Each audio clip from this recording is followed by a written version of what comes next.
What if I told you that Gigi, one of Hollywood's most cheerful musicals, nearly caused a massive moral backlash? In 1958, this colorful Paris fantasy shocked studio executives, censors, and even its own crew. Why?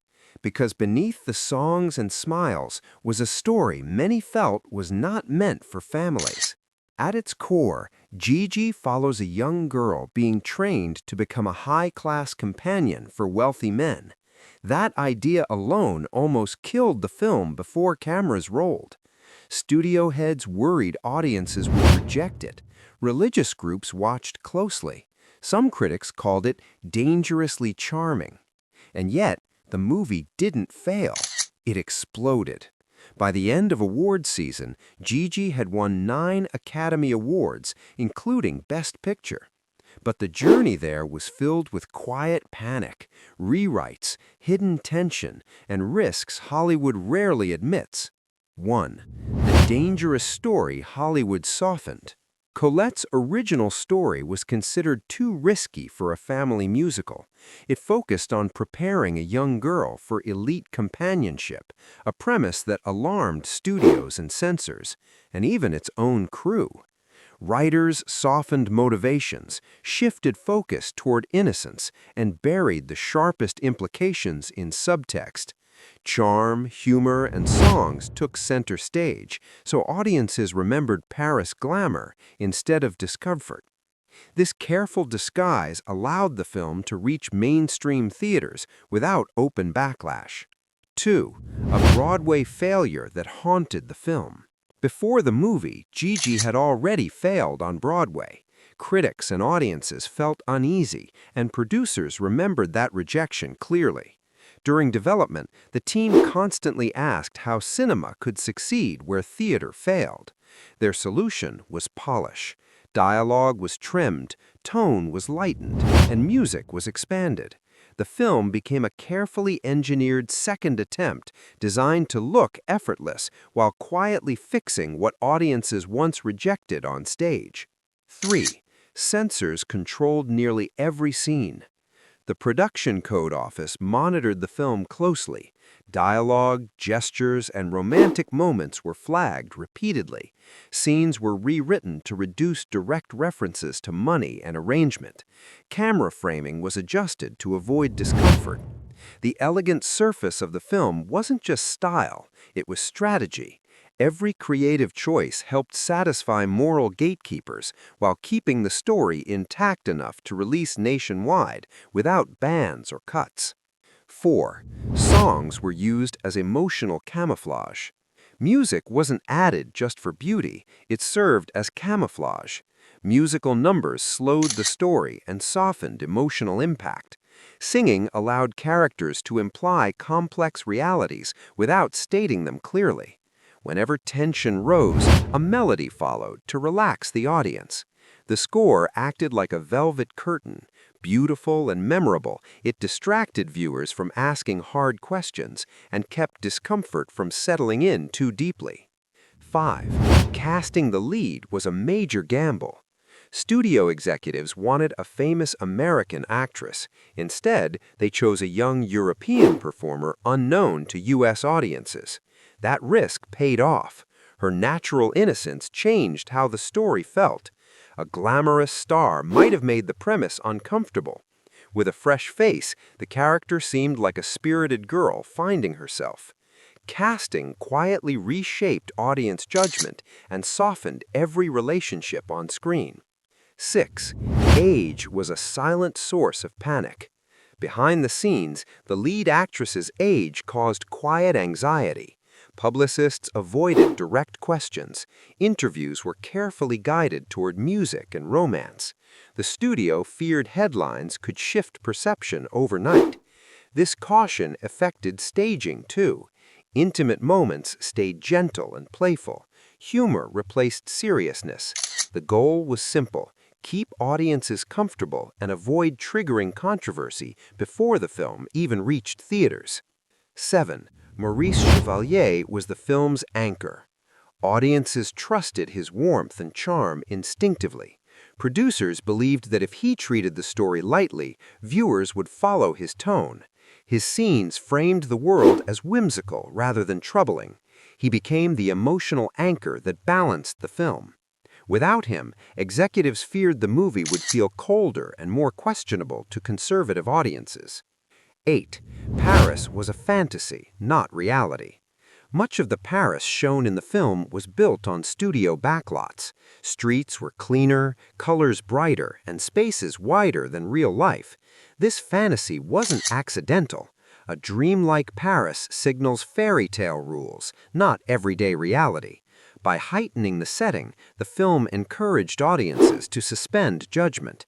The environment itself softened the story, turning uneasy ideas into old-world whimsy. 9. Costumes quietly told the real story. Wardrobe played a psychological role. Early outfits emphasized youth and simplicity. Later designs added structure and elegance. This visual shift replaced direct explanation. Designers avoided overt sensuality, keeping everything tasteful. Clothes suggested change without spelling it out.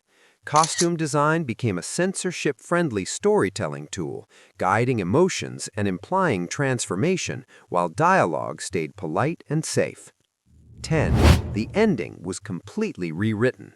The original ending was far sharper and more transactional. Hollywood refused to film it. The final version leans into romance and emotional resolution. Ambiguity replaced honesty. This change was crucial. Without it, the film would never have won awards. The softer ending allowed audiences to leave smiling instead of questioning what they had witnessed. 11. Test audiences shaped the final cut. Early audiences reacted with visible discomfort to certain moments, even if they couldn't explain why. When reactions dipped, scenes were shortened, softened, or reframed. Reaction shots were added to guide emotions. Music cues were placed to lighten tension.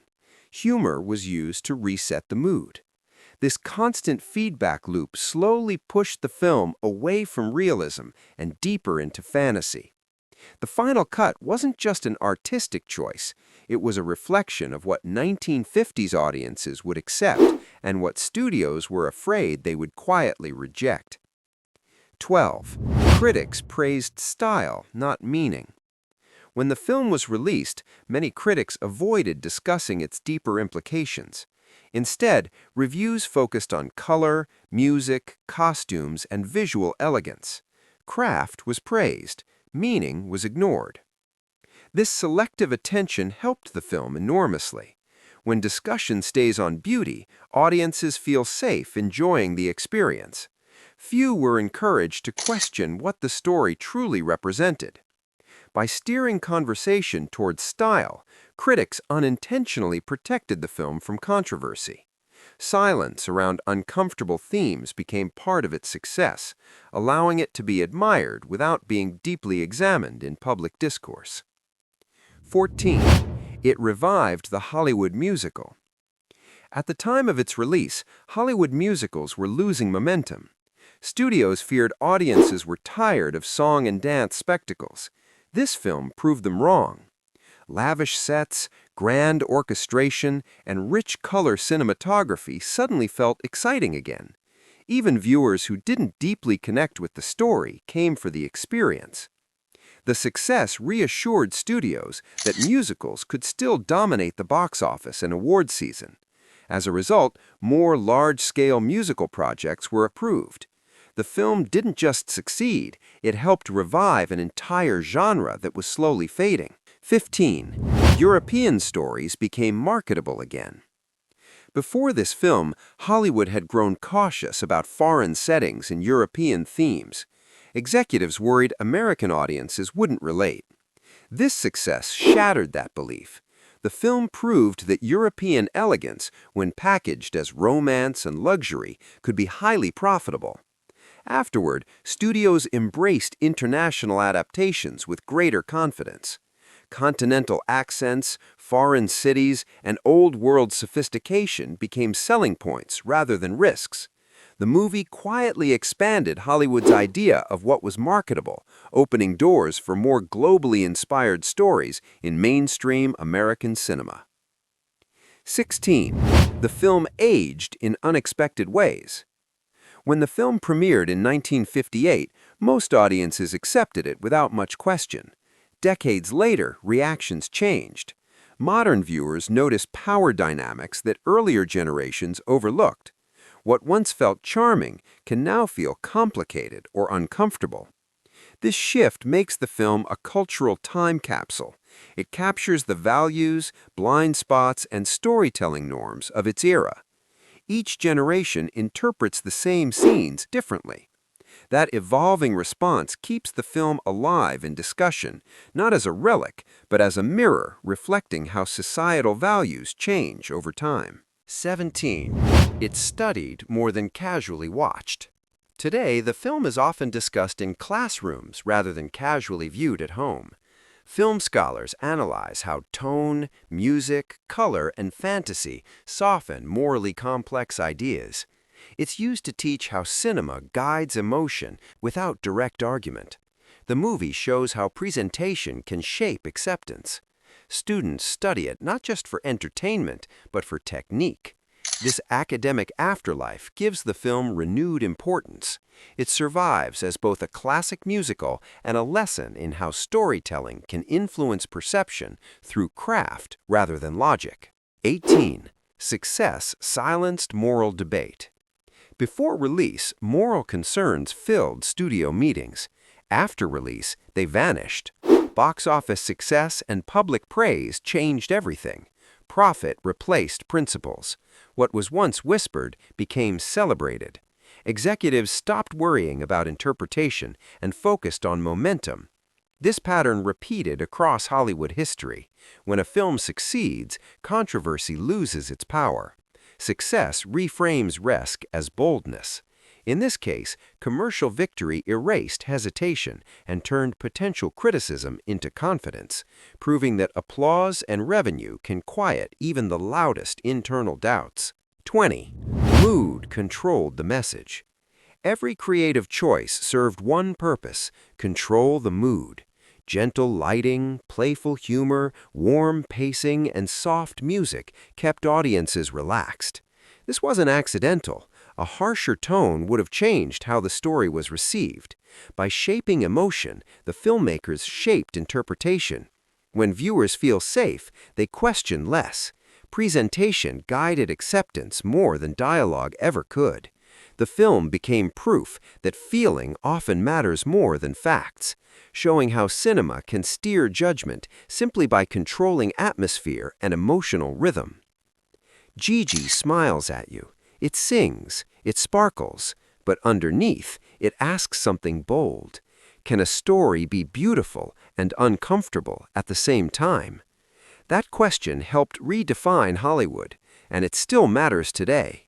Which classic film should we uncover next? Drop a comment and tell us which old Hollywood movie deserves to be exposed.